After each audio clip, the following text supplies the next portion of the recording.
Would you spend up to 5 years in jail to protest climate change, to try and get oil companies to stop, developing, to stop basically polluting the earth with greenhouse gases and worse? Would you spend up to 5 years? Well, apparently there are some people in the UK who found out that, yes, they're apparently going to be serving 4 to 5 year sentences for protesting in some extreme ways with the Just Stop Oil campaign in that group. We're going to talk about that on today's episode of the How to Protect the Ocean podcast. Let's start the show. Hey everybody, welcome back to another exciting episode of the How to Protect the Ocean podcast. I'm your host, Andrew Lewin, and this is the podcast where you find out what's happening with the ocean, how you can speak up for the ocean, and what you can do to live for a better ocean by taking action. Before we get into today's episode, which is kind of an interesting one in terms of, advocacy and how far people will go, and are you willing to go in the future this far, and will people go in the future this far, knowing that the consequences could be dire. It could take about 4 to 5 years off of your life in terms of freedom. So we're going to talk about that in just a sec. Couple of announcements I want to make before we start, though. I've been doing video podcasting for the last little bit. For the last couple of weeks, I started video podcasting. Spotify has released a couple of new ways of podcasting. That includes adding a video. So I will add an audio to this. So there's an audio way of listening to the podcast, but there's also going to be a video.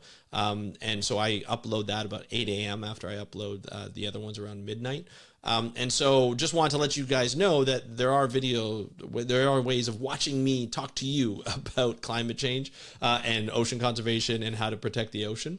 I'm also putting these on YouTube. So since I'm doing video, might as well put it on YouTube as well. But Spotify has a really new, interesting feature. And I don't know if it's for everybody yet because they're just rolling it out.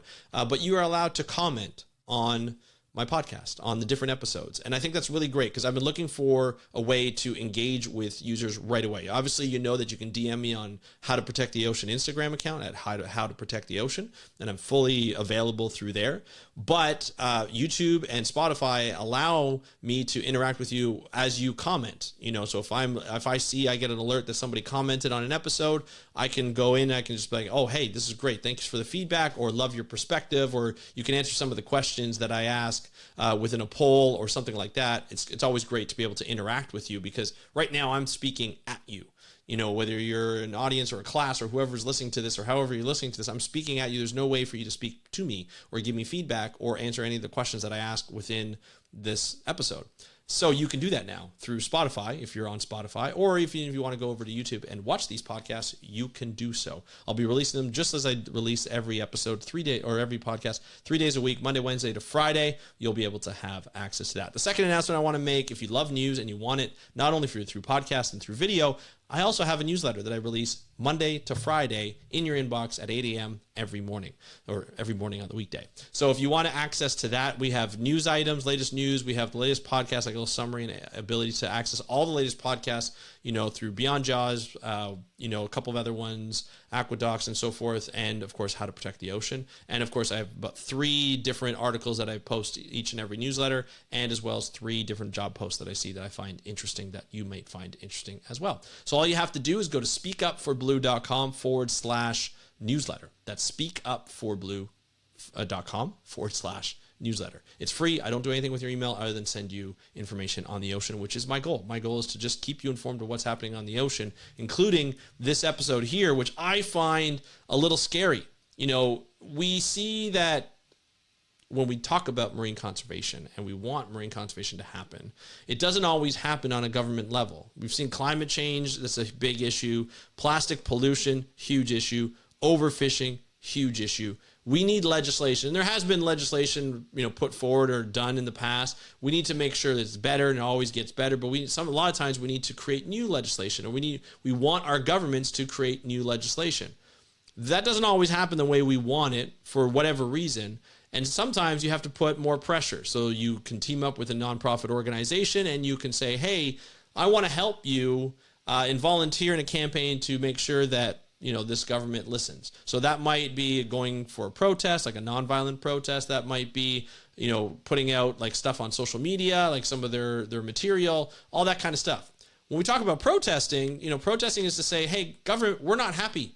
hey, politicians, we're not happy with what you're doing. We would like you to do this, but you're not listening to us. We've sent petitions. We've tried to contact you individually. Now we're coming together as a community in a large group and we're yelling it at you. Please do something about whatever. In this case, it's oil companies. Let's stop producing oil. Just Stop Oil is the organization that has been kind of leading the charge in what I would call and what I would consider extreme sort of attention seeking, right? Not necessarily a good way or a bad way. Some of them are a little dangerous and I'm concerned about the people. Some of them are just getting people's attention. And a lot of people hate the fact that, they're getting people's attention. However, this is where they're at. This is where this organization, the people who volunteer for this organization, feel that this is what they need to do in order to gain the attention of the government to change things. And so Just Stop Oil, their mission is to continue these protests until the government changes its stance on exploration in the North Sea of oil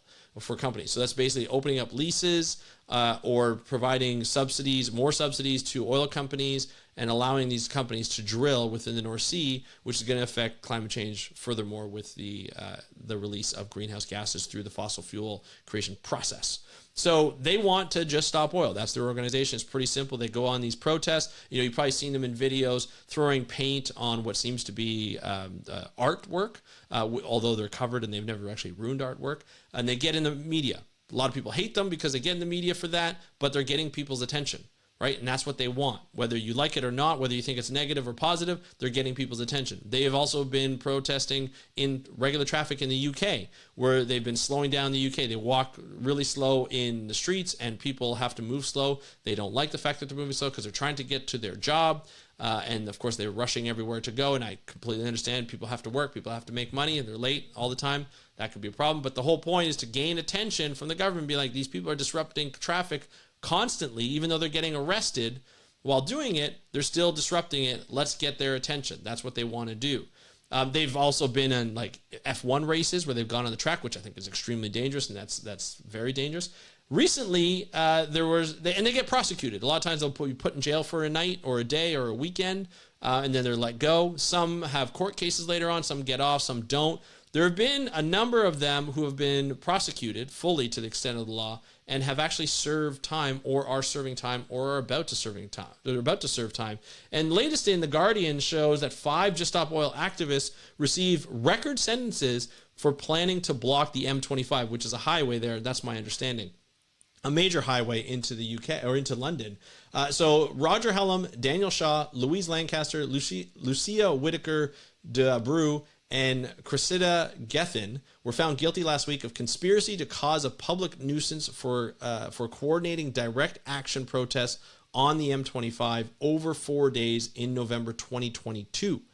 So one person, Hallam, received a 5-year sentence on Thursday, while the other 4 received each sentence of 4 years. Each of them received a 4-year sentence.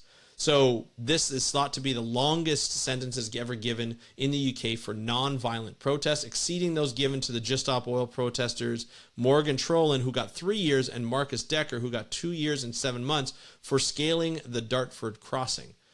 I'm assuming that's a bridge. I'm not too sure exactly what that is. However, it disrupted, and you do public disruption. Now, there are laws set for public disruption, and there are extents of those, like there are maximum fines and maximum penalties for that, jail time and so forth. And a lot of times you'll hear that when people are charged with certain things, they can spend up to 5 years in jail or pay a $30,000 fine or $180,000 fine. You see these happen all the time. A lot of the times they don't get that sentence. Right? They don't get the maximum sentence unless they did something that's egregiously bad or like really, really to the fullest extent of that law.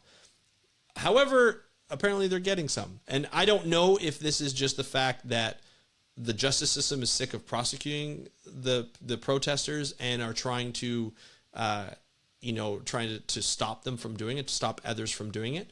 And that's the question that I asked right off the bat. Are you willing to spend up to 5 years in jail to be able to protest, oil exploration? Are you willing to do that? Because that's what seems to be the price to pay, depending on what you're doing in, what you're protesting and how you protest. Some of these extreme events, these extreme protests, cause, people harm or could cause people harm. Like imagine being able to sit on a tarmac, a F1 tarmac, which has got to be hot, but while the race is going on, these F1 cars are coming so fast.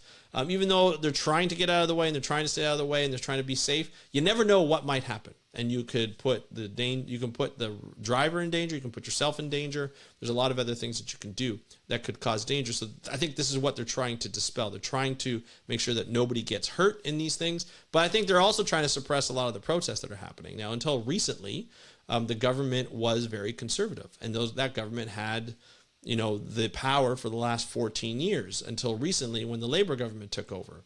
Now, in the sentencing, some of the protesters that were about to be sentenced said, hey, look, we don't feel that we might have to do these protests that much anymore because there's a new government in town and they are a little bit more apt to do something about climate change. That's what they said in their protest, or in their not protest, but in their election promises. So, maybe they're not going to do it. There's not an apt to recur and to come back and do the same thing and have to go through the same process and cause the court a lot of money to justice system, a lot of money to go to court and do all the filing and stuff like that. That didn't work. It seems like this judge was like, look, I understand what you feel the need to do. You're at this point where you have to do something more extreme to get the government's attention. However, this is not the way to do it. This is very dangerous. It's dangerous for people. It's dangerous for you, and we need to keep everything safe. So, unfortunately, even though you feel the need to do this, you have to be punished. And so they were given 5 and 4 year sentences. So one person received 5, 4 people received 4 year sentences. That's a lot of time. A lot of the people who are in this, some of them, I'm looking at pictures of them. Some of them look really young. Some of them look, sort of middle aged.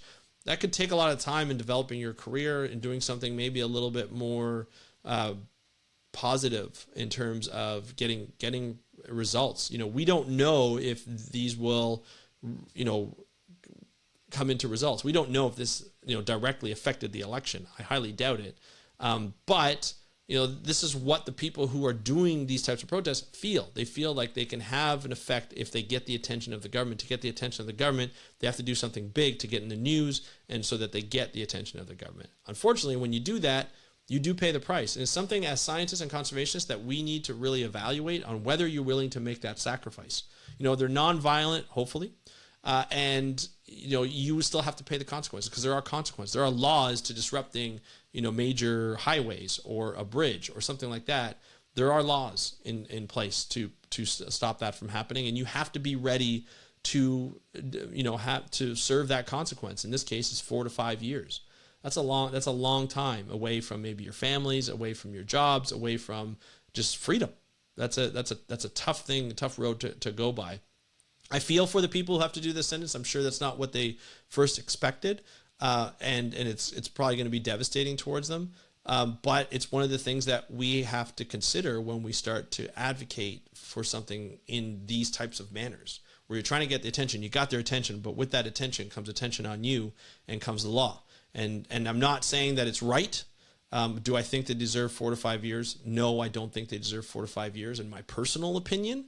However, I'm sure a lot of the people who were blocked on the M25 and on those bridges that couldn't get to work or things like feel a different way. And that's unfortunate. That's the way it goes. Is it's a sacrifice that you have to be willing to take and you have to be willing to make and be willing to suffer the consequences for that. It sucks. I never want to see anybody happen, that happen to anybody. Nor do I want to see anything violent happen because of protests. And unfortunately, in certain situations that's happened, whether it be environmental or non-environmental, but they were able to speak their voices. And unfortunately, it just the way they went about it, it just didn't jive with the law, and that sucks. And I really do feel for them. I really do. That's a very different change in their life, and I'm sure they didn't expect that they were going to have to do that. And unfortunately, they feel that they need to do that, and that's where a lot of people who kind of just throw up their hands and be like, I give up. There's nothing that we can do. I've talked to people that way. There's nothing we can do. We are going to damage the planet. We are going to go through climate change, and we're just going to have to suffer the consequences generations from now or even now. And people are going to lose their livelihoods. People are going to lose their homes. People are going to lose, lives from it. But unfortunately, like nobody's ever going to do it. We're controlled by something different. Greed has controlled the government for a long time, and money's controlled the government for a long time. And fossil fuel companies have that money, and they're willing to do whatever it takes to ensure that happens, including global campaigns to deny climate change and global campaigns to say, hey, you know what? It's already happening. You can just give up. Like there's no point. They've actually come out and said that. That's one of their tactics, just to say, just give up. It's okay. Don't worry about it. We'll be okay. It's not going to affect you directly. It'll affect you indirectly, and then maybe later on, generations down the road. But it's okay. We're making our money, and you get to be happy, and don't worry about it. And that's really what it's come down to. There's some people feel that they have to make more extreme decisions and try and get attention in more extreme ways, and that's not going to stop. Unfortunately, I don't think a 4 to 5 year sentence for some people are going to think that's the price that they're willing to pay.